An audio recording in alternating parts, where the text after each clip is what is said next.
ஆண்டவரும் அருமை இரட்சகரும் மீட்பருமான கர்த்தராகிய இயேசு கிறிஸ்துவின் இனிய நல் நாமத்திலே உங்களுக்கு வாழ்த்துதல் சொல்கிறேன். தேவனுடைய பெரிதான கிருபையினாலே நம் இந்த அருமையான நாரத்திலும்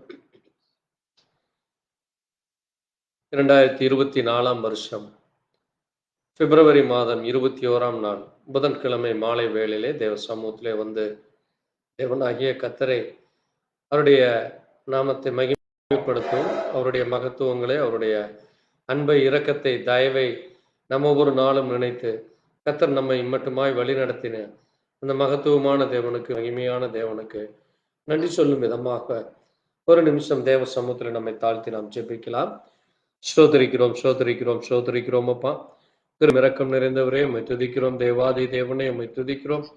ராஜாதி ராஜனே, உம்மை துதிக்கிறோம்.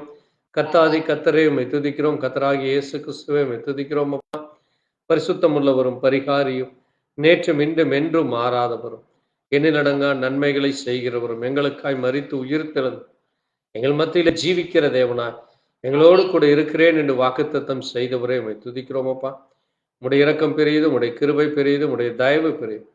நாங்கள் இந்த நாளிலே ஆண்டவரே உம்முடைய கரத்திலே வர நீர் எங்களுக்கு பாராட்டின அந்த தயவுக்காக நன்றி செலுத்தியோம்.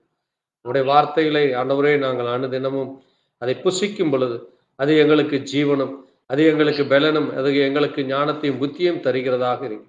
அப்படிப்பட்ட மெய்யான தேவனாகிய உடைய அந்த பரிசுத்த வார்த்தையை ஆண்டவரே நாங்கள் தியானிக்கும் பொழுது அது எங்களுக்கு ஆண்டவரே மகத்துவத்தை தருகிறது. மகிமையான காரியங்களை, அற்புதமான ஆசீர்வாதமான காரியங்களை, எண்ணிலடங்கா நன்மைகளை நீர் செய்கிறீரப்பா. இந்த வார்த்தையை நாங்கள் ஒவ்வொரு நாளும் ஆண்டவரே கீழ்ப்படிந்து நடக்கத்தக்கதா, அந்த வார்த்தையின்படி ஜீவிக்கத்தக்கதாக தேவன் எங்கள் இல்லத்திலும் எங்கள் இருதயத்திலும் எங்கள் வழிகளிலே நீர் அதை விளங்க பண்ணுகிறீரப்பா. அதற்காக உமக்கு நன்றி செலுத்துகிறோம். இந்த நேரத்திலும் ஒரு பாடலை பாடி தொடர்ந்து உம்முடைய கரத்திலே ஆண்டவரே உம்முடைய சத்திய வார்த்தையை வாசிக்க நீர் கொடுத்த இந்த வேலைக்காக நன்றி செலுத்துகிறோம். துவக்கம் முதல் முடிவு வரை உம்முடைய பிள்ளைகளாகிய எங்கள் மத்தியிலே நீர் இருந்து எங்களை வழிநடத்த வேண்டுமா உம்முடைய கரத்தில் ஒப்புக் கொடுக்கிறோம். இந்த நேரத்திலும் இதை கேட்டுக்கொண்டிருக்கிற ஒவ்வொரு சகோதர சகோதரியும் மட்டும் ஆசீர்வதித்ததே இனியும் வழிநடத்த உங்களுடைய கரத்திலே தாழ்த்தி ஒப்புக் கொடுக்கிறோம். நீரே மகிமைப்படும். எல்லாவற்றையும் இயேசு கிறிஸ்துவினுடைய பரிசுத்த நாமத்திலே ஆமென். கர்த்தர் தாமே உங்களை ஒவ்வொருவரையும் ஆசீர்வதிப்பாராக. இயேசு கிறிஸ்து நாமத்திலே மறுபடியும் உங்களுக்கு நன்றி செலுத்துகிறேன். இந்த நேரத்தில் ஒரு பாடலை பாடி நாம் தேவ செய்திக்குள்ளாய் கடந்து செல்லலாம்.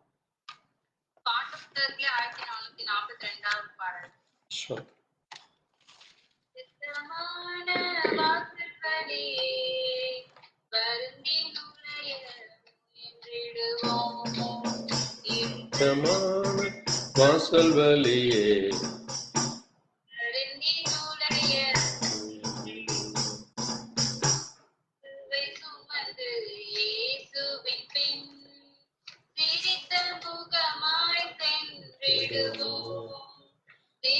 சுமந்து இயேசுவின் முன் சிரித்த முகமாய் சென்று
அல்லேலூயா, ஆமென்.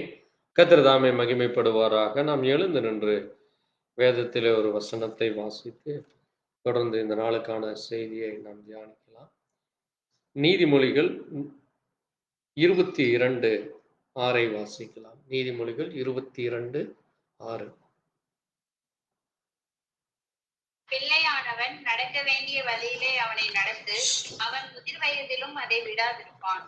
ஸ்தோத்திரம். ஒரு நிமிடம் கண்களை மூடி கர்த்தருடைய கரத்திலே நாம் ஒப்புக் கொடுக்கலாம். ஸ்தோத்திரிக்கிறோம் ஆண்டவரே, உடைய அன்பு, தயவு, கிருபை, இரக்கத்திற்காய் நன்றி செலுத்துகிறோம்.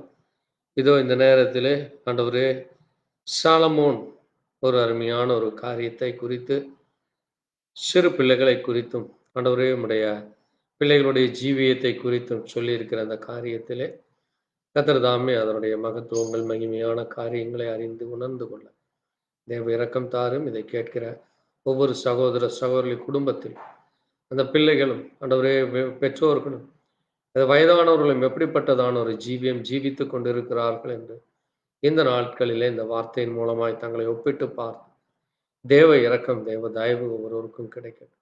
பேசியடியான மறைத்து மூடி பேசும் நிறைய மகிமைப்படும். உடைய நாம் ஒன்று மாத்திரம் மகிமைப்படும். இயேசு கிறிஸ்துவனுடைய பரிசுத்த நாமத்திலே ஆமென்.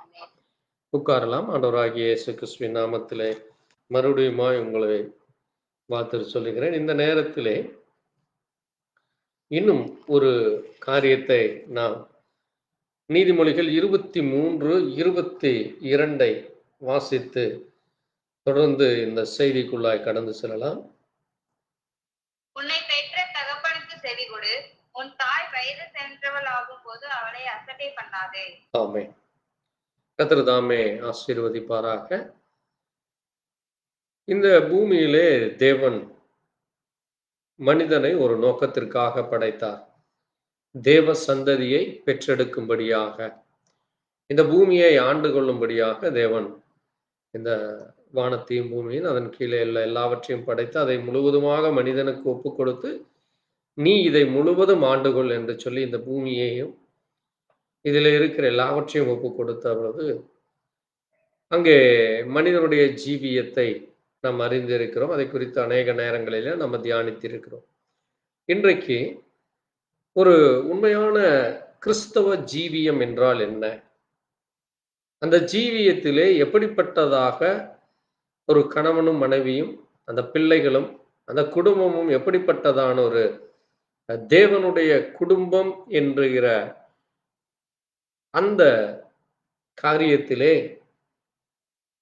நம்ம ஒவ்வொருவரும் அப்படி தேவனாலே முன்குறிக்கப்பட்ட, தேவனாலே பிரித்தெடுக்கப்பட்ட, வேத வசனம் சொல்லுகிற அந்த வார்த்தையின்படி நாம் ஜீவிக்கிறோமா என்று இன்றைக்கு நாம் இந்த வார்த்தையின் மூலமாக அதை தியானித்து நம்முடைய ஜீவியத்தில் இதில் ஏதாவது ஒரு குறைகளோ அல்லது ஏதாவது ஒரு காரியங்களோ நாம் விட்டிருந்தால், அல்லது நாம் அதை அறியாமலோ அல்லது அதை தெரியாமலோ செய்திருந்தால், நாம் தேவனுடைய வருகைக்கு முன்பாக நிச்சயமாகவே நம்மை திருத்திக் கொள்ள வேண்டியவர்களாக இருக்கிறோம்.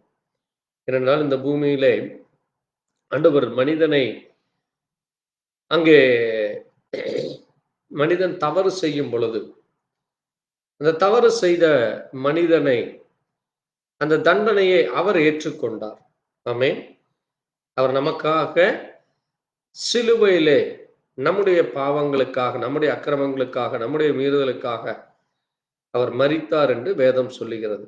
ஆகவே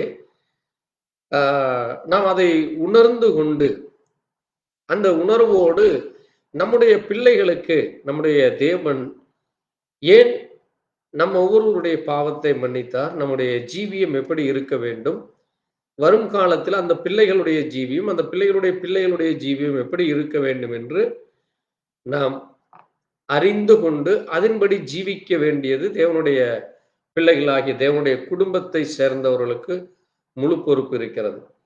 ஆகவேதான் ஆண்டவர், நீங்க அங்கே வேதத்திலே வாசிக்கும் பொழுது சங்கீதக்காரன் சொல்லுகிறான், வாசிங்க சங்கீதம் 127 வாசிக்கலாம். சங்கீதம் 127 நாளை வாசிக்கலாம். பிள்ளைகள் கர்த்தரால் வரும் சுதந்திரம், கர்த்தத்தின் கனி அவரால் கிடைக்கும் பலன். பாருங்க, பிள்ளைகள் இந்த பூமியிலே நாம் ஒவ்வொருவரும் இந்த பூமியிலே முதலாவது ஒரு பிள்ளையாக பிறக்கிறோம், ஒரு குழந்தையாக பிறக்கிறோம். அது எப்படி என்றால் அது கர்த்தராலே கிடைக்கிற ஒரு சுதந்திரம். ஆமென். அது எந்த ஒரு மனிதனோ இது என்னுடைய பிள்ளை, இது என்னுடைய நான் பெற்றெடுத்தது, அல்லது இது ஒரு தாயோ தகப்பனோ முழு உரிமை கொண்டாடுவதற்கு முன்பாக அது தேவனாலே கிடைக்கப்பட்டது. ஆகவேதான் நீங்க வேதத்திலே வாசிக்கும் பொழுது கூட பாருங்கள், அங்கே ஏசாயா 8ஆம் அதிகாரத்திலே வாசிக்கலாம். ஏசாயா 8:18 வாசிங்க. 17-18 வாசிக்கலாம். நானே யாக்கோபின் குடும்பத்துக்கும் தம்முத்தை மறைக்கிற கர்த்தருக்காக காத்திருந்து அவருக்கு எதிர்பார்த்திருப்பேன். இதோ நானும் கர்த்தர் எனக்கு கொடுத்த பிள்ளைகளும் சீயோன் பர்வதத்தில் வாசமாய் இருக்கிற சேனைகளின் கர்த்தராலே இஸ்ரவேலில் அடையாளங்களாகவும் அற்புதங்களாகவும் இருக்கிறோம். போதும். பாருங்க, அங்கே ஏசாயா சொல்லுகிறார், நானோ தன்னை குறித்து அவர் சொல்கிறார், நான் யாராக இருக்கிறேன், ஆமா யாக்கோபுடைய குடும்பத்துக்கு தன்னுடைய முகத்தை மறைத்த அந்த கர்த்தருக்கு நான் காத்திருக்கிறேன். ஏன் யாக்கோபுடைய குடும்பத்துக்கு தேவன் தன்னுடைய முகத்தை மறைத்தார் என்று இதற்கு முந்தின அதிகாரங்களிலே நம்ம பார்க்க முடிகிறது. ஏனென்றால் அங்கே அந்த ஜனங்கள் என்ன செய்கிறார்களாமா, அங்கே 12ஆம் வசனம் சொல்லுகிறது, இந்த ஜனங்கள் கட்டுப்பாடு என்று சொல்லுகிறதை நீங்கள் கட்டுப்பாடு என்று சொல்லாமல், நீங்கள் பயப்படுகிற பயத்தின்படி நீங்கள் பயப்படாமலும் சேனைகளின் கர்த்தரையே பரிசுத்தம் பண்ணுங்கள். அவரே உங்களுக்கு பயமும், அவரே உங்களுக்கு அச்சமுமாய் இருப்பார். அப்ப இன்றைக்கு இந்த பூமியிலே மனிதன் தனக்கென்று ஒரு சடங்காச்சாரங்களை, சம்பிரதாயங்களை, கொள்கைகளை, கோட்பாடுகளை, ஒரு கட்டுப்பாடை ஏற்படுத்தி கொண்டு, இந்த கட்டுப்பாட்டில் இப்படித்தான் இருக்க வேண்டும், இப்படி நடக்க வேண்டும், அப்படி நடக்க வேண்டும் என்று சொல்லி தங்களுக்கென்று ஒரு சோசியல் மூமெண்ட் அல்லது அந்த தங்களுடைய ஜெனரேஷன் ஆனது அங்கே ஜாதி ரீதியாய், மத ரீதியாய், இன ரீதியாய் தங்களுக்கென்று ஒவ்வொரு காரியங்களை இந்த பூமி முழுவதும் காணப்படுகிறது. அதைத்தான் ஆண்டவர் சொல்லுகிறாரு, இந்த ஜனங்கள் கட்டுப்பாடு என்று சொல்லுகிறது. தங்களுக்குள்ளே ஒரு கட்டுப்பாடு வைத்துக் கொள்வார்கள், இப்படித்தான் இருக்க வேண்டும், இப்படி நடந்து கொள்வது இது என்று. ஆனா இது எல்லாம் என்னது? அது தேவனுக்கு பிரியமான கட்டுப்பாடாகும், தேவனுக்கு பயப்படுகிறதாகவும், அது கர்த்தரை பரிசுத்தம் பண்ணுகிறதாகவும், உங்களுடைய ஜீவியமும் அந்த பயமும் எல்லாம் எப்படி இருக்க வேண்டுமாமா? தேவனுடைய வார்த்தையின்படி இருக்க வேண்டும். அதனாலதான் அங்கே ஏசாயா சொல்லுகிறார், நானும் கர்த்தர் எனக்கு கொடுத்த பிள்ளைகளும். ஆமென். கர்த்தர் தான் நம்ம ஒவ்வொருவருக்கும் பிள்ளைகளை கொடுக்கிறார். அப்ப இந்த பிள்ளைகளை நாம் எப்படி வளர்க்க வேண்டும் என்று நாம் அங்கே பார்க்கும் பொழுது பாருங்க, அது யாத்திராகமத்திலே நீங்க ஒரு காரியத்தை நீங்க வாசித்தீங்கன்னா, அந்த நாட்களிலே இருந்த மிகப்பெரிய போராட்டமான சூழ்நிலை, மிக நெருக்கடியான சூழ்நிலை. அங்கே குழந்தை பிறந்தால் அந்த பிறந்த குழந்தையையே அங்கே கொன்று போடுகிற சூழ்நிலை. அங்கே மோசே பிறந்த பொழுது யாத்திராகமத்திலே நீங்க வாசிக்கும் பொழுது 2ஆம் அதிகாரத்திலே வாசிக்கலாம். யாத்திராகமம் 2ஆம் அதிகாரம்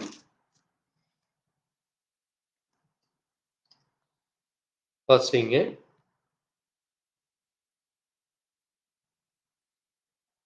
வாசிங்க 2:8-9 வாசிங்க. அதற்கு பார்வோனுடைய குமாரத்தி அழைத்து கொண்டு வா என்றார்.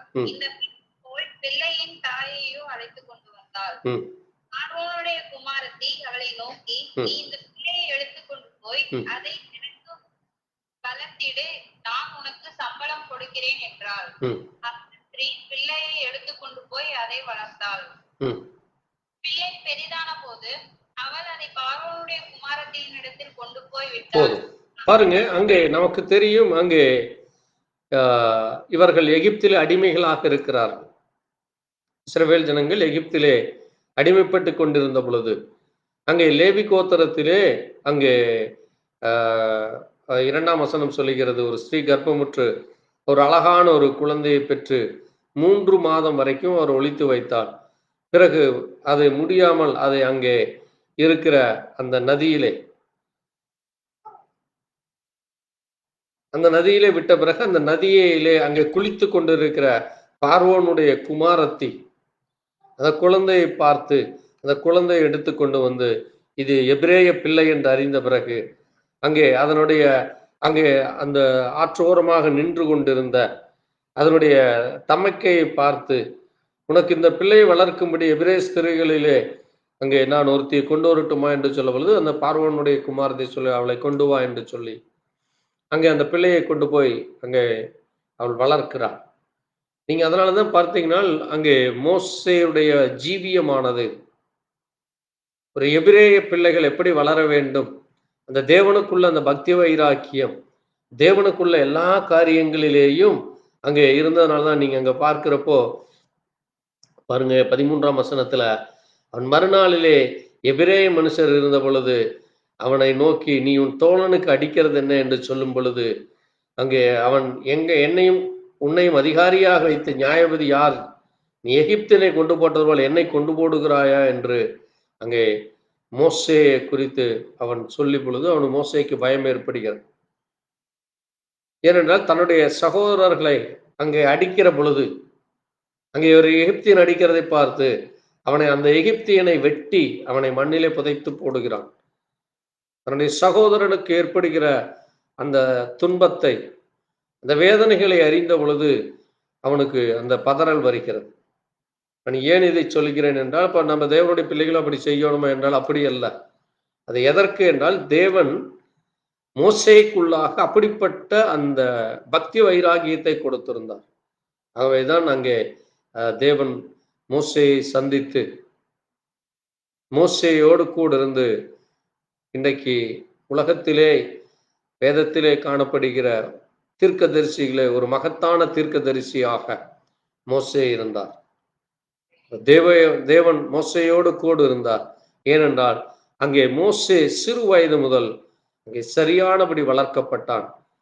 தன்னுடைய சகோதரர்களையும் சகோதரிகளையோடு கூட இருந்து அங்கே அந்த எகிப்திலிருந்து அவன் புறப்பட்ட பொழுது அவர்கள் மேல் அன்பு பாராட்டி அவர்களையும் அங்கிருந்து புறப்படச் செய்து அங்கே அவர்களை அங்கே ஒரு சரியான ஒரு சகோதரனாக இருந்து அவர்களோடு கூட இருந்தான்.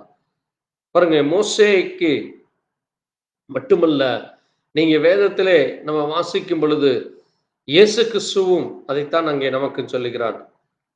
அங்கே நீங்க வாசிக்கும் பொழுது மத்தேயு 18 நீங்க வாசிக்கிறப்ப 18ஆம் அதிகாரத்திலே ஆண்டவர் சிறு பிள்ளைகளை அழைத்து, இந்த சிறு பிள்ளைகளைப் போல நீங்கள் மாற வேண்டும், இந்த பிள்ளைகளை நீங்கள் என்ன செய்ய வேண்டும், சரியானபடி அங்கே இருக்க வேண்டும், நீங்கள் பிள்ளைகளைப் போல இருக்க வேண்டும் என்று சொல்லி ஒரு அடையாளத்தை நமக்கு கொடுத்தார்.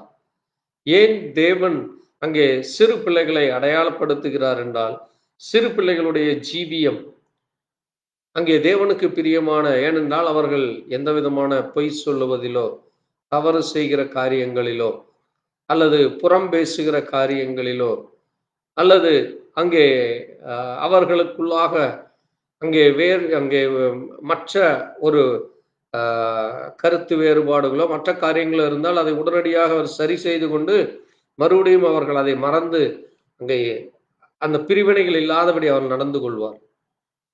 ஒரு வயதை கடந்த பிறகு அவர்கள் அங்கே அவர்களுக்குள்ளாக ஏற்படுகிற அந்த மாற்றமானது அது அவர்களை முற்றிலுமாக மாற்றிப்படுகிறது. ஆகவேதான் பாருங்கள், ஆண்டவர் ஒரு பிள்ளையை நீங்கள் என்ன செய்ய வேண்டுமாம்மா, 22:6 நம்ம வாசித்தப்பட பிள்ளைகளை சரியான வழியிலே நடத்த வேண்டும். பாருங்க, அந்த மோசேயுடைய தாய் சிறு வயது முதல் அந்த பக்தி வைராக்கியத்திற்குள்ளா தேவனுக்கு பயப்படுகிற காரியத்திலே சரியானபடி வளர்த்து கொண்டு வந்ததா. அங்கே மோசேக்குள்ள அந்த வைராக்கியம் இருந்தது. அதே போல நீங்க பழைய ஏற்பாட்டில் நீங்க வாசித்தீங்கன்னா மனோவா குடும்பத்தை நீங்க வாசிக்கலாம். பாருங்க, நியாயாதிபதி புத்தகத்திலே நீங்க வாசிக்கிறப்போ ஒரு நிமிஷம் நம்ம அந்த காரியத்தை எடுக்கலாம். நியாயாதிபதி புத்தகத்திலே 13ஆம் அதிகாரத்திலே வாசிங்க. நியாயாதிபதி 13:8 வாசிக்கலாம். அப்பொழுது மனோவா கர்த்தரை நோக்கி விண்ணப்பம் பண்ணி, ஆண்டவரே, நீர் அனுப்பின தேவனுடைய மனுஷன் மறுபடியும் ஒரு விசை எங்களிடத்தில் வந்து பிறக்கிற பிள்ளைக்காக நாங்கள் செய்ய வேண்டியதை எங்களுக்கு கற்பிப்பாராக என்று வேண்டிக் கொண்டார். தேவன் மனோவாவின் சத்தத்துக்கு செவி கொடுத்தார். அந்த ஸ்திரீ வயல்வெளியில் இருக்கும் போது தேவனுடைய தூதனானவர் திரும்பவும் அவளிடத்தில் வந்தார். அப்பொழுது அவள், புருஷனாகிய மனோவா அவனோட இருக்கவில்லை. பாருங்க, இங்க மனோவா அங்கே தன்னை சந்தித்த அந்த தேவனிட தூதனிடத்திலே கேட்கிறார். அங்க என்ன கேட்கிறாராமா, நாங்கள் என்ன செய்ய வேண்டும், எங்களுக்கு ஒரு பிள்ளை கொடுக்க போகிறீர் என்று சொன்னீரே. அங்கே நீங்க 3ஆம் வசனத்துல பாக்குறப்போ, இதோ பிள்ளை பெறாத மல்லடியான நீ ஒரு பிள்ளை பிறக்கும், அது கர்ப்பம் தரித்து அது உண்டாகும், அந்த குமாரனை நீ என்ன செய்வாய், அவன் தலையிலே சவரக்கத்தி படலாகாது, அவன் பிறப்பு முதல் தேவனுக்கென்று நசரேயனாய் இருப்பான், அவர் இஸ்ரவேலரை பெலிஸ்தியரின் கையுக்கு நீக்கலாகி ரட்சிப்பான் என்று சொல்லி ஒரு அடையாளத்தை அங்கே ஆண்டவர் அங்கே மனோவாவுடைய மகனுக்கு கொடுக்கிறார். தன்னுடைய மனைவியிடத்திலே அந்த தேவதூதன் வந்து சந்தித்ததை மனோவா கர்த்தரை நோக்கி விண்ணப்பம் பண்ணி கேட்கிறார் 8ஆம் வசனத்துல. அப்போ ஆண்டவர் என்ன செய்கிறாராமா, அந்த பிள்ளையை நாங்கள் என்ன செய்ய வேண்டும், அந்த பிறக்கிற பிள்ளைக்காக நாங்கள் என்ன செய்ய வேண்டும் என்று எங்களுக்கு கற்பித்து தாரும். பாருங்க, அதான் ஒரு உண்மையான தேவ மனிதன் செய்ய வேண்டிய செயல். நமக்கு பிறக்கிற பிள்ளைகளை நான் முதலாவது தேவ சமூகத்திலே அங்கே காத்திருந்து, ஆண்டவரே, நான் இந்த பிள்ளையை, நீர் எனக்கு கொடுக்க போகிற அந்த பிள்ளையை நான் எப்படி வளர்க்க வேண்டும், அந்த பிள்ளைக்கு எப்படிப்பட்டதான ஒரு பக்தி வைராக்கியத்தை, எப்படிப்பட்டதான ஒரு பரிசுத்தத்தை, எப்படிப்பட்டதான ஒரு ஒழுக்கத்தை, ஒரு உண்மையை, சத்தியத்தின்படி ஜீவிக்கவும், எல்லாரிடத்திலும் அன்பு கூறவும், அங்கே மற்றவரிடத்தில் அந்த பகைமையோ வெறுப்போ அல்லது கோபமோ அல்லது பிரிவினைகள், எப்படிப்பட்ட காரியங்கள் இன்றைக்கு உலகத்தில் இருக்கிறது, இந்த காரியங்களில் இருந்து என்னுடைய பிள்ளைக்கு நான் சரியானதை சொல்லிக் கொடுக்க வேண்டும், நான் அதற்கு எப்படி என்ன செய்ய வேண்டும் என்ற அந்த ஞானத்தை நாம் தேவ சமூகத்திலே காத்திருந்து பெற்றுக்கொள்ள வேண்டியது தேவனுடைய பிள்ளைகளுக்கு கடமையாக இருக்கிறது. அதனாலதான் அங்க நீங்க வாசிக்கிற பொழுது இதே நீதிமொழிகள்ல நீங்க ஒரு வசனத்தை வாசிக்கலாம். நீதிமொழிகள் 23:15 வாசிக்கலாம். நீதிமொழிகள் 23:15 வாசிக்கலாம்.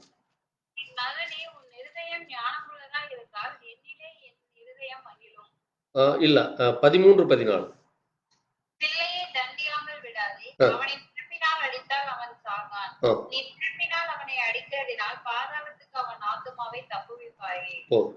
பாருங்க, ஒரு பிள்ளை ஏதாவது ஒரு சிறிய தவறு செய்யும் பொழுதோ அல்லது ஏதாவது ஒரு காரியங்களை செய்யும் பொழுதோ அங்கே தாயானவள் அந்த பிள்ளையை கண்டிக்க வேண்டும், தண்டிக்க வேண்டும், கண்டிப்போடு நடத்த வேண்டும். அதனாலதான் அவர் சொல்றாரு, அந்த கண்டிப்பு நீ ஒரு பிரம்பனா அடித்தால் கூட அவன் என்ன செய்ய மாட்டான், மரித்து போக மாட்டான், அவன் செத்து போக மாட்டான் என்று சொல்றார். ஏனென்றால் அந்த பிரம்படி அங்கே டெய்லி அடிக்கிறது இல்லை, ஒவ்வொரு நிமிஷம் அடிக்கிறது இல்லை. இந்த ஒரே ஒரு அடியில அவன் என்ன செய்ய வேண்டும், அந்த பயம், அடுத்த முறை அந்த திறமை நீங்கள் எடுக்கும் பொழுது அவனுக்கு பயம் வர வேண்டும். எப்படி பள்ளியில் ஒரு சில வாத்தியார்கள் பார்த்தீங்கன்னா ஒரே ஒரு தடவை தான் அடிப்பார். அந்த ஒரே அடி அந்த மாணவனை முற்றிலுமாக அந்த பயத்தை கொண்டு வந்து விடும். வாத்தியார் படிக்கலின்னு அடிச்சு போடுவார், எழுதலின்னு அடிச்சு விடுவார், டைமுக்கு போலினா அல்லது நீட்டா ட்ரெஸ் பண்ணலைன்னா, நான் சரியா என்னுடைய தலை முடியை வெட்டவில்லை என்றால், என் நகத்தை வெட்டலை என்றால், என்னுடைய நடவடிக்கை, என்னுடைய பேச்சு சரியில்லை என்றால், பள்ளிக்கு சரியாய் வரவில்லை என்றால், நேரம் இப்படி சொல்லிக்கொண்டே போகலாம் அந்த பள்ளியில படிக்கிற பொழுது. அப்ப அப்படிப்பட்ட காரியங்களில் இல்லாத பொழுது அங்க இருக்கிற வாத்தியார்கள் அந்த மாணவனை தண்டிப்பதற்கு ஒரே ஒரு அடி அடிப்பான். ஆனா இன்றைக்கு சூழ்நிலைகளே மாறிவிட்டது. பிரம்பு எடுத்தாலே அந்த வாத்தியாரை டிஸ்மிஸ் பண்ணிடுறாங்க.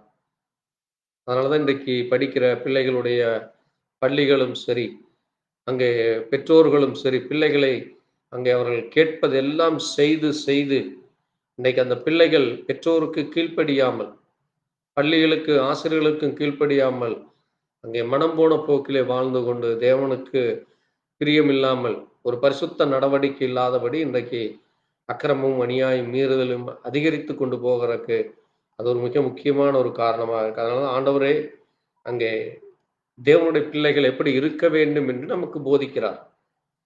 அந்த பிள்ளைகளை சரியானபடி என்ன செய்ய வேண்டுமாமா, பிள்ளையை தண்டியாமல் விடாதே. அவனை பிரம்பால் அடித்தால் அவள் சாகான், நீ பிரம்பால் அவனை அடிக்கிறதினால், நீ அந்த அடி அடிக்கிற பொழுது அவனை எதிலிருந்து காப்பாற்றுகிறீர்களாமா, அவனுடைய ஆத்துமா.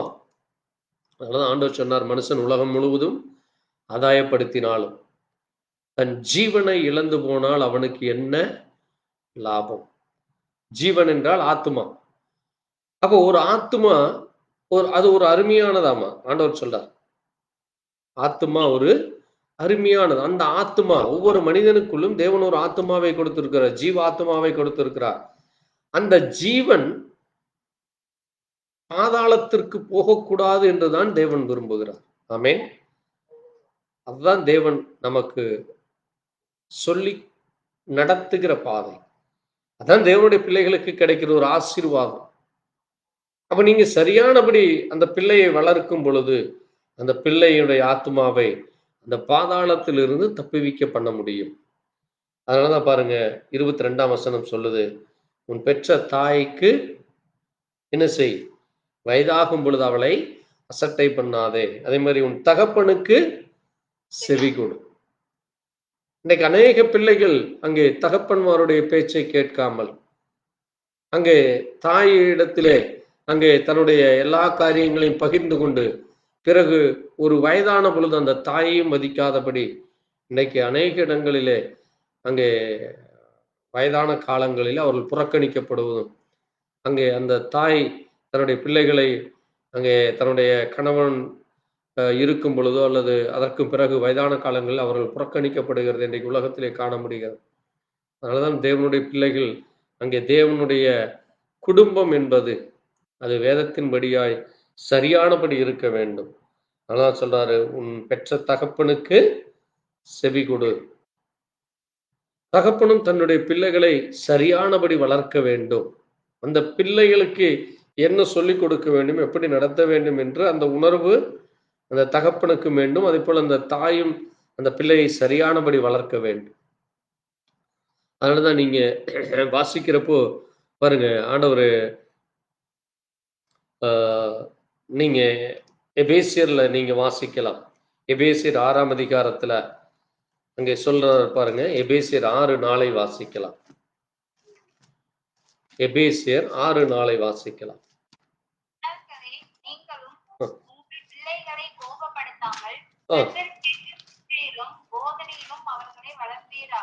பாருங்க, பிள்ளைகளை நீங்க எப்படி செய்யணுமாமா? அவர்களை கோபப்படுத்தாதபடி, பிள்ளைகளை கோபப்படுத்தாதபடி என்ன செய்ய வேண்டுமாமா?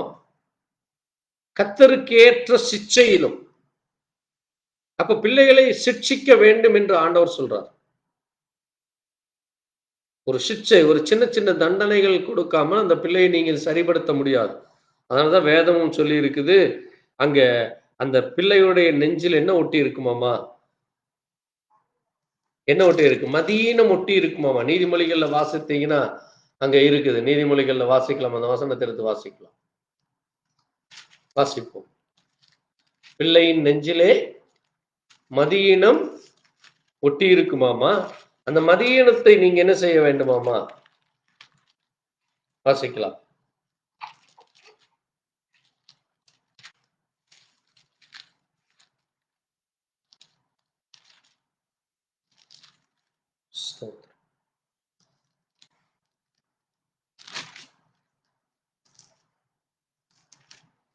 சீக்கிரம் வாசிப்போம்.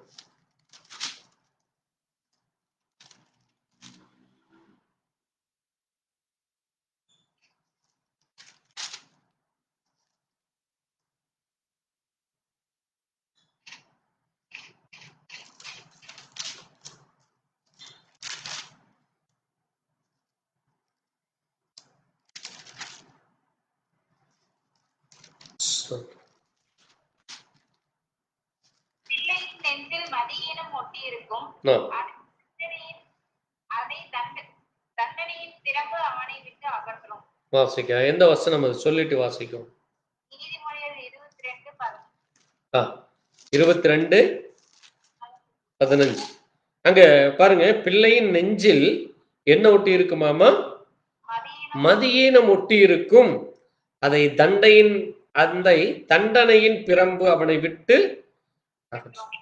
அதனாலதான் நீ உன் மகனை பிரம்பால் தண்டியாமல் விடாதே, அவனை தண்டி, அவன் பிரம்பால் அடித்தால் அவன் சாகான் என்று சொல்ல.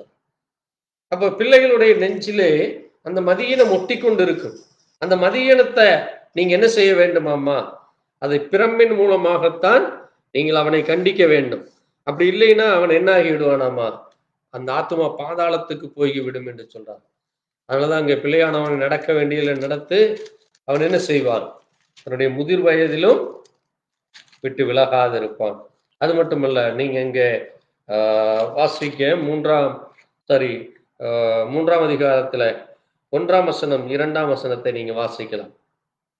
அது மட்டுமல்ல, 11ஆம் வசனத்தை வாசித்து பிறகு 1ஐ வாசிக்கலாம். என் மகனே, நீ கர்த்தருடைய சிட்சையை அற்பமாக எண்ணாதே, அவர் கடிந்து கொள்ளும் போது சோர்ந்து போகாதே. பாருங்க, கர்த்தர் தன்னுடைய பிள்ளைகளை சிட்சிக்கிறார். அது தாயானாலும் சரி, தகப்பனானாலும் சரி, சிறு பிள்ளைகளை ஆனாலும் அங்கே நாம் எல்லோரும் தேவனுடைய பிள்ளைகளாக இருக்கிறோம். அப்ப நம்மை சிட்சிக்கிற பொழுது நாம் என்ன செய்து விடக்கூடாது? நாம் அதை அற்பமாக அல்லது அந்த சிட்சிக்கிற பொழுது நாம் அதை அங்கே கோபத்தோடோ எரிச்சலோடோ அப்படிப்பட்டதான் இருக்கக்கூடாது. ஒரு சிலர் பார்த்தீங்கன்னா தேவன் சின்ன தண்டனைகளை கொடுக்குறப்ப எரிச்சல் அடைவாங்க, கோபப்படுவாங்க. நான் இவ்வளவு தூரம் ஜெபிக்கிறேன், இவ்வளவு தூரம் நான் ஆண்டவருக்காக இருக்கிறேன், ஆண்டவர் ஏன் எனக்கு இந்த சோதனையை கொடுக்கிறார், ஏன் எனக்கு இந்த பலவீனத்தை கொடுக்கிறார், ஏன் எனக்கு இந்த உபத்திரவம் வருகிறது என்று சொல்லி அங்கே முறுமுறுத்து கொண்டிருப்பான். அதனாலதான் அங்க ஆண்டவர் சொல்றாரு, அதை அற்பமாக எண்ணாதே. அது மட்டுமல்ல, அவர் கடிந்து கொள்ளும் பொழுது நீ சோர்ந்து போகக்கூடாது. அதனால தேவன் வார்த்தையின் மூலமாய் நம்மளை கடிந்து கொள்கிறார். ஆண்டவர் கடிந்து கொள்கிறது என்பது என்னது? அந்த வார்த்தைகளை, ஆண்டவருடைய வார்த்தையை நம்ம வாசிக்கிறப்ப அது நம்முடைய இருதயத்திலே கடிந்து கொள்ளும். அது நம்மை எச்சரிக்கிறது. அது ஏன் என்றால், தகப்பன் தான் நேசிக்கிற புத்திரனை சிட்சிக்கிறது போல கர்த்தரும் எவனிடத்தில் அன்பு கூறுகிறாரோ அவனை சிட்சிக்கிறார். அப்ப தேவ அன்பு நம்மிலே இன்னும் அதிகரிக்க வேண்டுமானால், அந்த தேவ அன்பை நாம் முழுவதுமாக அறிந்து கொள்ள வேண்டுவதற்கு தேவன் என்ன செய்கிறார்? நம்மை சிட்சிக்கிறார், நம்மை தண்டிக்கிறார், நம்மை கடிந்து கொள்கிறார்.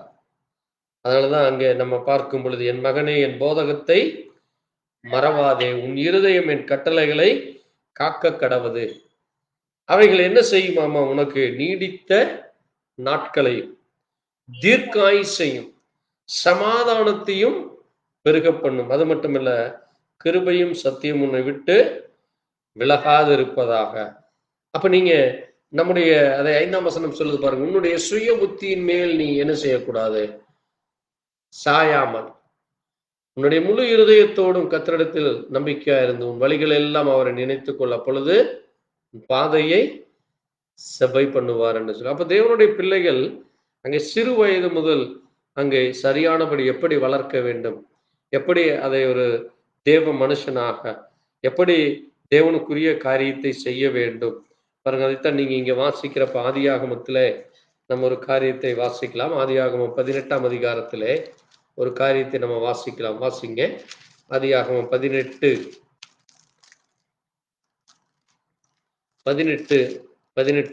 வாசிக்கலாம். நாம் செய்ய போகிறதை ஆபிரகாமுக்கு மறைப்பேனோ, ஆபிரகாமுக்கு சொன்னதை நிறைவேற்றும்படியாய் அவன் பிள்ளைகளுக்கும் தன் பின்வரும் தன் வீட்டாருக்கும் நீதியையும் நியாயத்தையும் செய்து கர்த்தருடைய வழியை காத்து நடவுங்கள் என்று கட்டளையிடுவான் என்பதை அறிந்திருக்கிறேன் என்றார். போதும் பாருங்க, கர்த்தர் ஆபிரகாமுக்கு சொன்னதை நிறைவேற்றும்படி அவன் என்ன செய்தானாம்? ஆபிரகாம் அவன் தன் பிள்ளைகளுக்கும் தன் வரும் தன் வீட்டாருக்கும் சொல்கிறார். அப்போ ஆபிரகாமுடைய பிள்ளைகளுக்கும் பிள்ளைகளுடைய பிள்ளைகளுக்கும் அவர் சொல்லிக் கொடுக்கிறார். என்ன சொல்லிக் கொடுக்கிறாரு? நீங்க தேவனுடைய நீதியையும் நியாயத்தையும் செய்து கர்த்தருடைய வழிகளை காத்து கொள்ள வேண்டுமாம். கர்த்தருடைய வழிகளை நீங்க சரியானபடி காத்து கொள்ள வேண்டும். அப்ப ஆண்டவர் சொல்லுகிற வழியிலே நீங்கள் நடப்பதற்கு நீங்க இதை கவனமாக காத்துக்கொள்ளுதல் என்னது? கவனமாக நடக்க வேண்டும், பொறுமையாக நடக்க வேண்டும். சுயமாகவோ அல்லது மற்றவர்களுடைய யோசனையின்படியோ அல்லது மற்றவர்களுக்கு பிரியப்படுத்தவோ நடப்பதல்ல. அதான் காத்து நடந்துகள். அதை நீங்க காத்து அந்த கட்டளைகளின்படி நீங்க அதை சரியாக செய்ய வேண்டுமாம். அதனாலதான் அங்கே அந்த நாட்களிலே ஆபிரகாமுடைய ஜீவியம் எப்படிப்பட்டிருந்தது? தேவனுக்கு முன்பாக அவன் ஒரு நீதிமானாக காணப்பட்டான். அந்த விசுவாசத்தோடு தேவன் தனக்கு என்ன சொன்னாரோ அதன்படி அவன் அதை சரியானபடி அவன் செய்து கொண்டு வந்தான். அதனால ஆபிரகாமுக்கு தேவன் விசுவாசத்தின் தகப்பன் என்கிற ஒரு ஸ்தானத்தை கொடுத்தான். இந்த பூமியிலே பிறக்கிற எந்த ஒரு மகனுக்கும் கிடைக்காத ஒரு பெரிய ஒரு டைட்டிலை ஆண்டவர் அந்த ஆபிரகாமுக்கு கொடுத்தார். ஏனென்றால் ஆபிரகாம் தேவனுக்காக அங்கே எல்லாவற்றையும் விட்டு விட்டு வந்தவர். தன்னுடைய இனத்தை, ஜனத்தை, தேசத்தை, இப்படி எல்லாவற்றையும் விட்டு விட்டு தேவனுக்காக ஒரு வைராக்கியம் உள்ள மகனாக வார்த்தையின்படி ஜீவித்தவராக இருந்தார். அது மட்டுமல்ல, தன்னுடைய மனைவி மலடியாக இருந்தும் அவர் அதை குறித்து கவலைப்படாமல் தேவன் எனக்கு எல்லாவற்றையும் செய்வார் என்று பாருங்க. அங்கே 100 வயது வரைக்கும் அவருக்கு அந்த குறைபாடு இருந்தது. ஈசாக்கு பிறக்கிறப்ப அவருக்கு 100 வயது. அவருக்கு எவ்வளவு வயது? 99 வயதுல தான் அங்க ஆண்டவர் சொல்றாரு, நீ ஒரு பிள்ளை பெறுவாய், அந்த பிள்ளை பெருதிய பலத்த ஜாதியாகும், பெரிய சகல ஜாதிகளின் பூமியிலே அங்கே அவர்கள் பெரிதாக ஆசீர்வதிக்கப்படுவார்கள் என்று சொல்லி அங்கே ஆண்டவர் சொல்றார். அப்ப அவ்வளவு பெரிய ஆசீர்வாதத்தை அவர் பெற்றுக்கொள்ள என்ன செய்தார்? தேவனுடைய வார்த்தையின்படி அந்த உண்மையான உத்தமமான இருதயத்தோடு நடந்த பொழுது, அங்கே பாருங்க 21ஆம் அதிகாரம் 5ஆம் வசனம் சொல்லுகிறது, தன் குமாரனாகி ஈசாக்கு பிறந்தபோது ஆபிரகாமுக்கு எத்தனை வயது? எவ்வளவு? 100 வயது. நினைச்சு பாருங்க. அப்ப 100 வயது வரைக்கும் அங்கே தேவனுக்கு பிரியமாக நடந்து கொண்டார். பாருங்க, அங்க 20ஆம் வசனத்துல 20ஆம் அதிகாரத்துல 10-11 ஒரு காரியம் நடக்குது. அங்கே அவர் ஒரு தேசத்துக்கு போறார். அந்த தேசத்திலே அங்கே என்ன இல்லையாமா? வாசிங்க, 11ஆம் வசனத்தை வாசிங்க. அதற்கு ஆபிரகாம், இவ்விடத்தில் ஜீவபயம் இல்லை என்றும் என் நிமித்தம் என்னை கொன்று போடுவார்கள் என்றும் நான் நினைத்தேன். ஆமா, பாருங்க. அது மட்டும் இல்ல, அவர் சொல்றாரு பாருங்க 13ஆம் வசனம், என் தகப்பன் வீட்டை விட்டு தேவன் என்னை தேசாந்திரியாய் திரியும்படி செய்த பொழுது நான் அவளை நோக்கி, நாம் போகும் இடமெங்கும் நீ என்னை சகோதரன் என்று சொல்வது நீ எனக்கு செய்ய வேண்டிய தயை என்று சொல்லி இருந்தார். அப்ப பாருங்க, அவர் தன்னுடைய தகப்பன் வீட்டை விட்டு இந்த பூமியிலே தேசாந்திரின்னு என்னது, ஒரு பரதேசியாக தங்குவதற்கு அங்கே குடிசைகளையும் அங்கே சாலையோரங்களிலே பாலைவனத்திலே இப்படி எல்லாம் அவர் நடந்து கொண்டு போனார். நம்ம இன்னைக்கு என்ன செய்கிறோம்? வீட்டில் எல்லா வசதிகள் இருந்தும் தேவனை மறந்து விடுகிறோம். தேவனை தேடுகிறதற்கு நம்ம யோசிக்கிறோம். ஆனால் ஆபிரகாம் பாருங்க, எவ்வளோ ஒரு பெரிதான ஒரு காரியத்தை செய்தார். அதனாலதான் அந்த தேசத்துல பார்க்கிறப்போ அங்க என்ன இல்லையாமா? தெய்வ பயம் இல்லையாமா.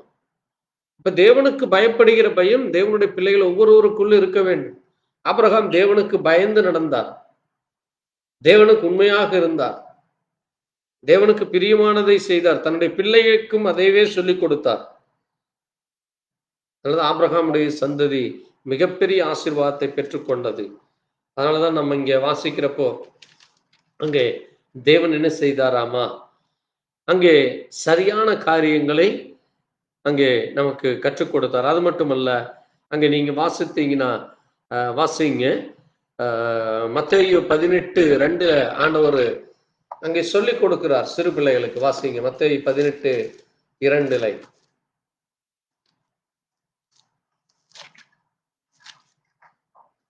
வாசிக்கலாம்.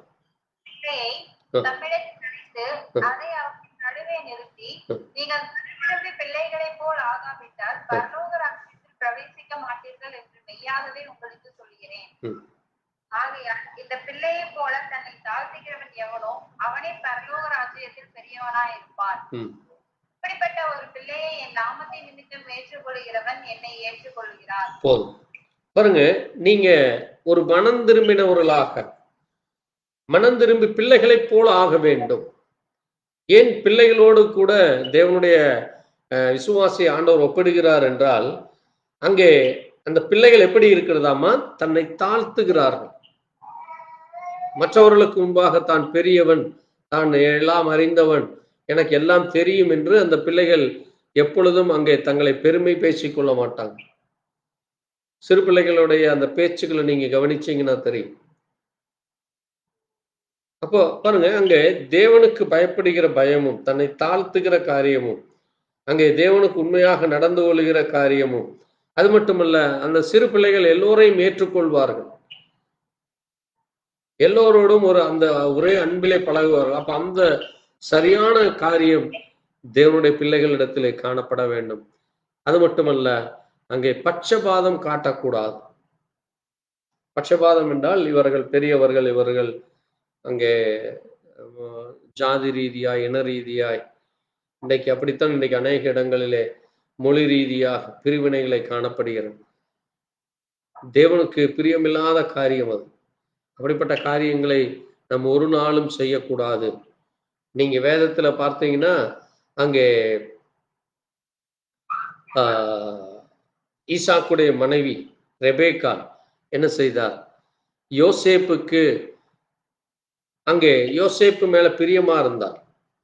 நீங்க வாசித்தீங்கன்னா அங்கே ஆதியாகமத்துல அந்த காரியத்தை பார்க்கலாம். பாருங்க, அது பிள்ளைகள் மேல் காட்டுகிற அந்த காரியம் நீங்க வாசிக்கலாம். ஆதியாகமம் 25ஆம் அதிகாரம், ஆதியாகமம் 25 25 25 26 27 வாசிக்கலாம். மூத்தவன் சிவந்த நிறமுள்ளவனாயும் ரோமா அங்கி போட்டவன் போலவும் வெளிப்பட்டான். அவனுக்கு ஏசா என்று பெயரிட்டார்கள். பின்பு சகோதரன் தன் கையினாலே ஏசாவின் குதிங்காலை பிடித்துக் கொண்டு வெளிப்பட்டான். அவன் யாக்கோபு என்று பெயரிட்டார்கள். அவள் பெற்ற போது ஈசாக்கு 60 வயதாயிருந்தார். சரி, போதும். பாருங்க 28 வாசிங்க. இங்கதான் ஒரு முக்கியமான காரியத்தை நீங்க வாசிக்கிறீங்க. வேட்டையாடி கொண்டு வருகிறது. ஈசாக்கினுடைய வாய்க்கு ருசிகரமாய் இருந்ததினாலே ஏசாவின் மேல் பட்சமாய் இருந்தான். யாக்கோபின் மேல் பட்சமாய் இருந்தான். பாருங்க, இந்த பட்சபாதம் தகப்பன் மூத்தவன் மேலே அவனுக்கு பிரியமா இருக்கிறது. ஏன்னா அவன் வாய்க்கு ருசி அவன் என்ன செய்கிறான்? வேட்டையாடி கொண்டு வருகிறான். ஆனால் அங்கே ரெபேக்காள் என்ன செய்கிறாளாமா? யாக்கோபுக்கு பட்சமாயிருக்கிறாள். ஏனென்றால் அவள் என்ன செய்கிறா பாருங்க, அங்கே ரெபேக்காள் அங்கே தன்னுடைய பிள்ளைக்கு அவன் என்ன செய்கிறாளாமா? பல வர்ண அங்கிகளை தரித்து அவனுக்கு ஒரு நல்ல பிடிச்ச துணிகளை அவன் போட்டு கொடுத்து அந்த பிள்ளைக்கு பிரியமானதை அவள் செய்து கொடுத்து கொண்டிருந்தாளாம். அது மட்டுமல்ல, இந்த யாக்கோபு நீங்க வாசிங்க 30ஆம் வசனத்தை வாசிங்க. 29 இருந்து வாசிக்கலாம்.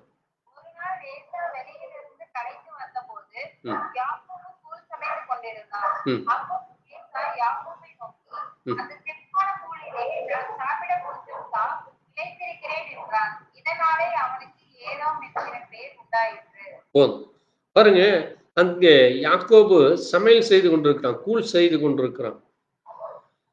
அப்ப தன்னுடைய தாயோடு சேர்ந்து கொண்டு அங்கே வீட்டு பணிகளை மற்ற காரியங்களை செய்து கொண்டு வருகிறான். இவன் ஒரு விவசாயியாக வேட்டையாடுவதில் மற்ற காரியங்களை செய்கிறதுல அங்கே ஏசா சென்று கொண்டிருக்கிறப்போ அங்கே யாக்கோபு இடத்துல அங்கே ஏசா கேட்கிறார், எனக்கு கொஞ்சம் அந்த கூளைத்தா என்று சொல்லும் பொழுது அப்பொழுது யாக்கோபு என்ன செய்கிறார்? உன்னிடத்தில் இருக்கிற அந்த சேஷ்ட புத்திரத்தை எனக்கு விற்று போடு. ஏனென்றால் சேஷ்ட புத்திர பாகம் என்பது முதல் மகனுக்கு தலைமகனுக்கு கொடுக்கப்படுகிற ஒரு அந்தஸ்து. அது ஒரு பெரிய காரியம்.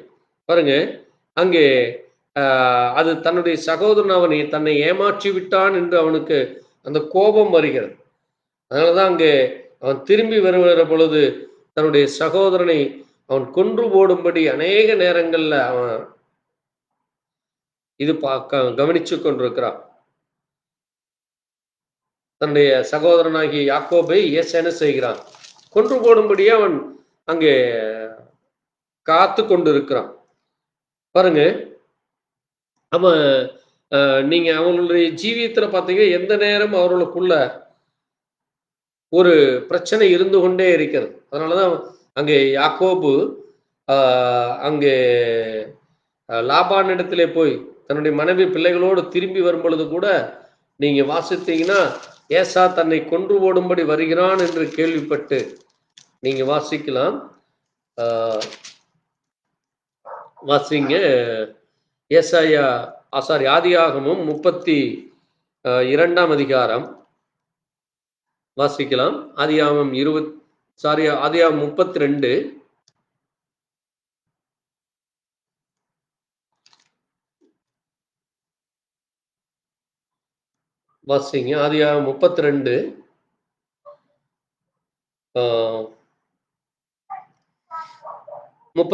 6 வாசிங்க.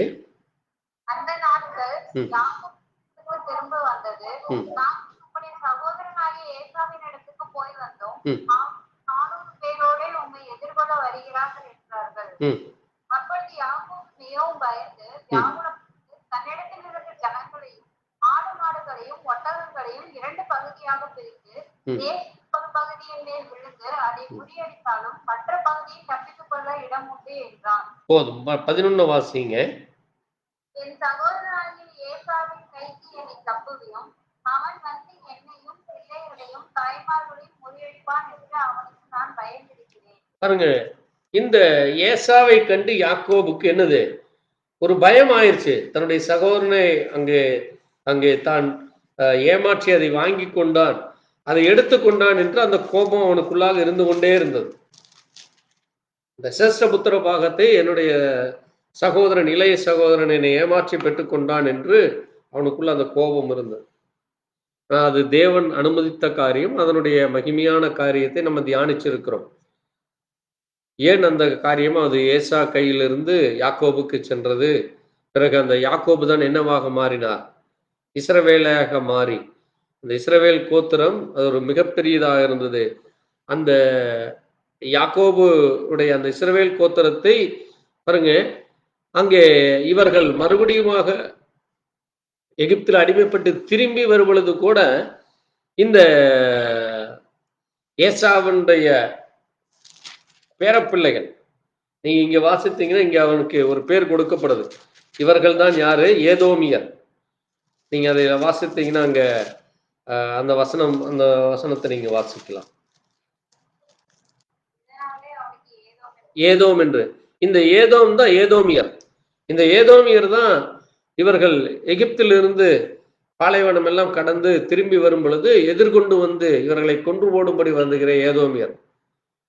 இப்படி அங்கே அந்த வஞ்சனை, பழிதீர்க்கிற காரியங்கள் அங்கே நம்ம பார்க்க முடிகிறது.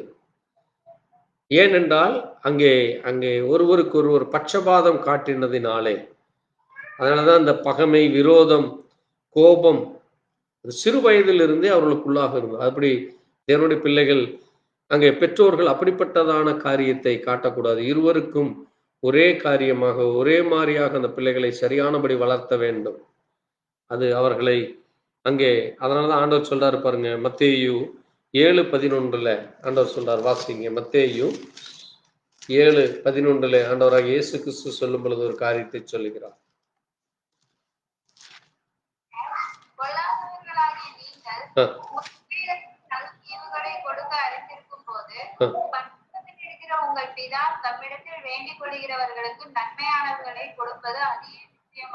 அதிக நிச்சயம் அல்லவா? பாருங்க, அங்க ஆண்டவர் சொல்றார் பாருங்க, எந்த மனுஷனும் தன்னிடத்திலே அப்பம் கேட்கிற தன் மகனுக்கு கல்லை கொடுப்பானோ? அப்பத்தை கேட்டா அப்பத்தான் கொடுப்பான், கல்லை கொடுக்க மாட்டான். அதே மாதிரி மீனை கேட்டால் அவனுக்கு பாம்பை கொடுப்பானோ? அப்ப நீங்க உங்க பிள்ளை என்ன கேட்கறதை சரியாய் கொடுக்கிறது போல கொள்ளாதவர்களாகி நீங்கள் உங்க பிள்ளைகளுக்கு நல்ல ஈவுகளை கொடுக்க அறிந்திருக்கிறீர்கள். அப்ப பெற்றோர்கள் தங்களுடைய பிள்ளைகளுக்கு என்ன கொடுக்க வேண்டுமாமா? நல்ல ஈவுகளை, நல்ல பண்புகளை, சரியான ஒழுக்கத்தை, சரியான கீழ்ப்படிதலை, தாய் தகப்பனுக்கு கீழ்ப்படிவதும், ஒருவரை ஒருவர் நேசிக்கிறது, மற்ற தேவனுக்கு பிரியமாய் நடந்து கொள்ளுகிற காரியங்கள், இன்னும் அநேக காரியங்களை சரியானபடி இந்த பூமியில ஜீவிக்க வேண்டும். நம்ம சொன்னபடி பாருங்க, அந்த பிள்ளைகளை நீங்க எப்படி வளர்க்க வேண்டுமாமா? ஜெபிக்க காரியங்கள், அவர்களுக்கு எப்படி பெற்றோர்களை நேசிக்க வேண்டும், எப்படி தேவனுடைய கட்டளைகளை கற்பனைகளை கீழ்ப்படிந்து நடக்க வேண்டும், எப்படி சகோதர சிநேகிதம் இருக்க வேண்டும், இப்படி எல்லா காரியங்களிலேயும் நல்ல காரியங்களை தன்னுடைய பிள்ளைகளுக்கு சொல்லிக் கொடுக்க வேண்டும். அது தேவனுடைய பிள்ளைகளுக்கு தேவன் கொடுக்கிற ஒரு மிக முக்கியமான காரியம். அது மட்டுமல்ல, நீங்க வாசிக்கிறப்போ வாசிங்க, 2 கொரிந்தியர் 12:14 வாசிக்கலாம். 2 கொரிந்தியர் 12:14 வாசிக்கலாம்.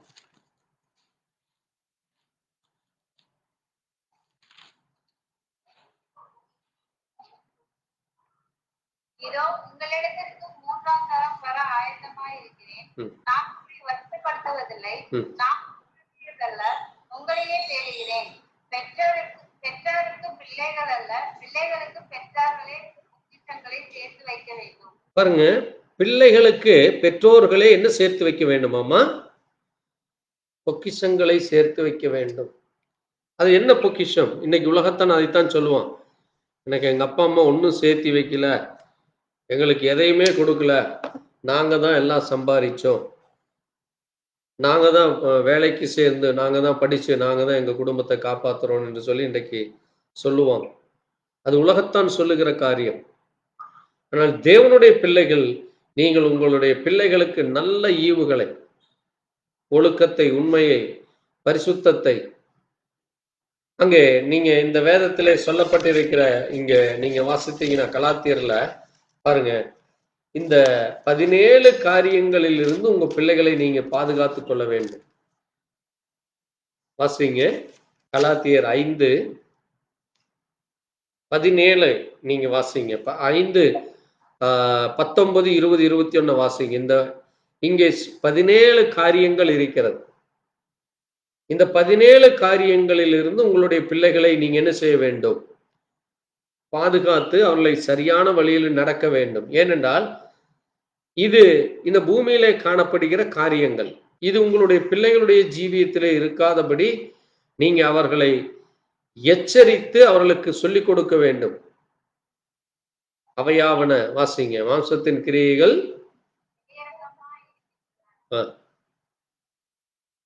விபச்சாரம், வேசித்தனம், அசுத்தம், காமவிகாரம், விக்கிரகாராதனை, சில்லியம், பகைகள், விரோதங்கள், வைராக்கியங்கள், கோபங்கள், சண்டைகள், பிரிவினைகள், மார்க்க பேதங்கள், பொறாமைகள், கொலைகள், வெறிகள், களியாட்டுகள் முதலானவை. போதும். அப்ப இந்த 17 காரியங்களும் உங்களுடைய பிள்ளைகள் உடைய ஜீவியத்திலே காணப்படக்கூடாது. அவர்கள் ஒரு விபச்சாரக்காரனாகவோ விபச்சாரியாகவோ மாறக்கூடாது. இன்னைக்கு இந்த பூமியில அங்கே ஏழ்மை நிலையிலோ அல்லது தன்னுடைய டைம் பாஸ் என்று சொல்லி இன்றைக்கு இது ஒரு டேக் இட் ஈஸியாக இன்றைக்கு போய்கொண்டிருக்கிறது விபச்சாரம் என்பது. அதுபோல திருமணத்திற்கு பிறகு அங்கே கள்ள உறவுகளை வைத்துக் கொண்டிருக்கிறது ஒரு வேசித்தனம். அதுதான் வேசித்தனம். அப்ப அதுவும் இன்றைக்கு காணப்படுகிறது. ஒரே புருஷன் ஒரே மனைவி என்கிற கோட்பாடெல்லாம் இன்றைக்கு மறைந்து கொண்டு வருகிறது. அதை தன்னுடைய பிள்ளைகளுக்கு சொல்லிக் கொடுக்க வேண்டும். விபச்சாரம் என்றால் என்ன, வேசித்தனம் என்றால் என்ன, அசுத்தம் என்ன. அசுத்தம் என்றால் என்னது? உங்களுடைய இருதயத்தில் இருந்து வருகிற பொல்லாத சிந்தனைகள். அதான் மனுஷனை அசுத்தப்படுத்துகிறது, அதுதான் மனுஷனை தீட்டுப்படுத்துகிறதுங்கிறார் ஆண்டவர். அடுத்து காம விகாரம். இன்னைக்கு பூமியிலே காணப்படுகிற நடை உடை பாவனைகள், அவர்களுடைய ட்ரெஸ்ஸுகளை பார்த்து, அவர்களுடைய அலங்காரங்களை பார்த்து இன்றைக்கு அது காம விகாரப்படுகிறது.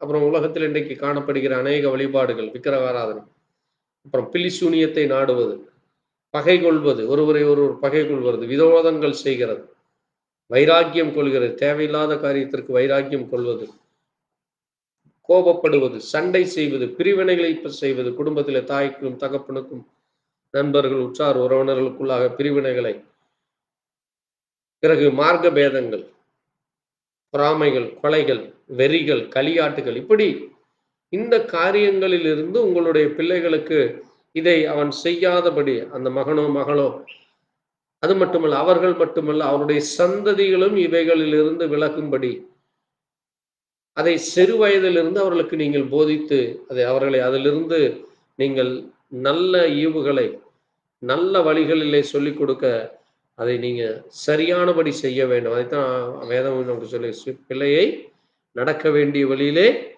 நீ நடத்து, அவன் சிறு வயதில் முதிர் வயதிலும் அதை கைவிட மாட்டான். அப்ப சிறு வயதில் இருந்தே நீங்கள் அதை செய்யும் பொழுது, சொல்லிக் கொடுக்கும் பொழுது, அவன் வயதானாலும் அதை கைவிட மாட்டான். தன்னுடைய பிள்ளைகளுக்கும் அதை போதிப்பான். இன்னைக்கு அநேக பெற்றோர்கள் தங்களுடைய தாய் தகப்பன் சொல்லிக் கொடுக்க ஆள் இல்லை, எங்களுக்கு சொல்லிக் கொடுக்கறதுக்கு யாருமே இல்லைங்க, எங்களுக்கு என்னன்னே தெரியாது என்று சொல்லி இன்றைக்கு புலம்புவதை பார்க்கிறோம்.